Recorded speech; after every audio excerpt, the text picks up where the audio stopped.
Now joining us this morning from Tennessee, Steve Cohen, Democrat of Memphis, represents the Memphis area, the 9th District. Congressman, you're in Tennessee right now. How come you are not in Washington? Well, you're wrong. Oh, you are in Washington. Okay. It's my condo. I'm on the 13th floor looking out at the museum building museum. Okay, so you're here in Washington. How will you make your way to Capitol Hill to vote, and how will you vote on this legislation? I have a 1986 Cadillac, and assuming it starts once again, I will drive.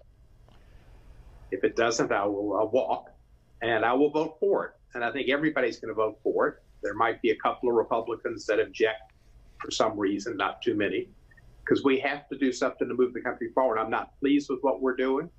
I wish we were voting on proxy voting, which we should have and we intended to, which would allow certain people that are quarantined or in vulnerable circumstances to be able to vote through proxy and not have to make the trip to Washington to go through the airports and to be up here among other Congress people where there's a threat with so many people together from all over the country of getting the coronavirus.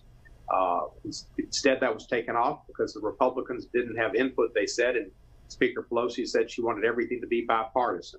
Well, I think on this, they should have just come to the table. And on the bill, I think the Paycheck Protection Plan has gone to the blue blood borrowers. That's what you should have expected when you put it through the bankers. The bankers take care of their concierge customers, and the small businessman was not helped.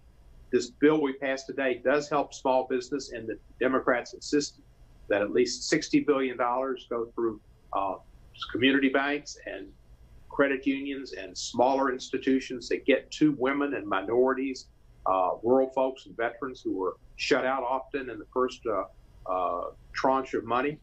And also money goes to the healthcare workers in the front line. There was $75 billion in this bill for hospital and healthcare workers and PPE, which is so necessary.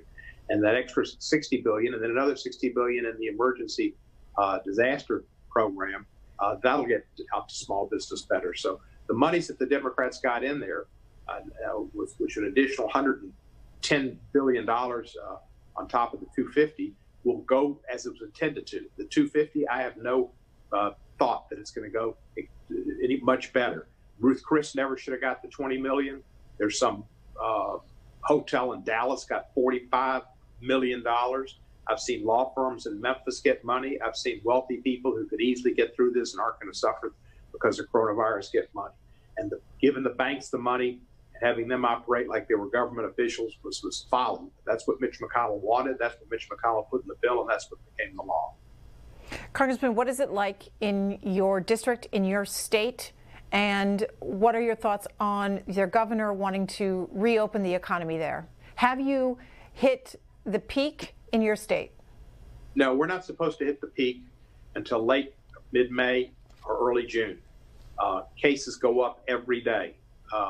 You're not supposed to come off, even under the president's guidelines, stage 1, unless you've got 2 weeks of declining coronavirus cases. We have not had that yet, and we're moving up. This was a mistake. Governor Lee is very oriented towards business and small business and resisted shutting the state down at all. I had to make a call with Anderson Cooper and other social media activities to get his attention, and I think the public got his attention. We've got a Dr. Milstead in Middle Tennessee who led 2,000 doctors that sent him a letter and pushed him along, but it took him a long time. Our opening up early will result in more illness and more deaths. It's a mistake. There was an op-ed or a story in the Washington Post today with medical experts saying this is a serious mistake and we'll see a spike, and it is a serious mistake. You see the public understands this from polling, and for some reason our governor doesn't understand it.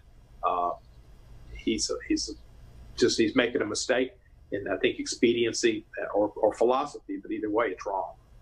Congressman, we're asking our viewers today what else they want from Washington. What do they need to deal with the financial and health fallout of this pandemic? So what else could they see Washington do in the coming weeks? I think that the future is going to be another CARES bill, CARES 2. McConnell wants to slow walk it, if do it at all. Speaker Pelosi is full steam ahead to help the working man and get this country's economy going, and therefore allow it to help with our health as well. I think we need to have more individual checks sent to the individual members of our country, not go through the banks. PPP, that needs to stop. I think the checks of $1,200 were show business. That was a token amount. It'll help somebody who's really living near poverty wages, but somebody higher up in the economic chain, even though it stops at $75,000 for a single and $150,000 for a couple, and then kind of goes out a little bit higher than that with lesser amounts. Some of those people don't really need that as much, but I think we should be making $2,000 checks. And we ought to be doing that and not doing PPP and getting money directly into people's hands that they will spend and get the money into the economy. So it's stimulative and it's also relief. The PPP is top down. We need to go bottom up, get into the hands of the most needy people, people who will spend it and people who need it. And that's a better way to do it. The suggestion that somebody had on there about a new program to go through the states, or the caller said, makes a little sense too. The states are better equipped, and maybe they would get it out better. At least it wouldn't go through the banks. That just it reeks of our bailing out the banks when they caused the great recession of 2008. Representative Steve Cohen, Democrat, we thank you for your time this morning. Thank you very much. Welcome, C-SPAN.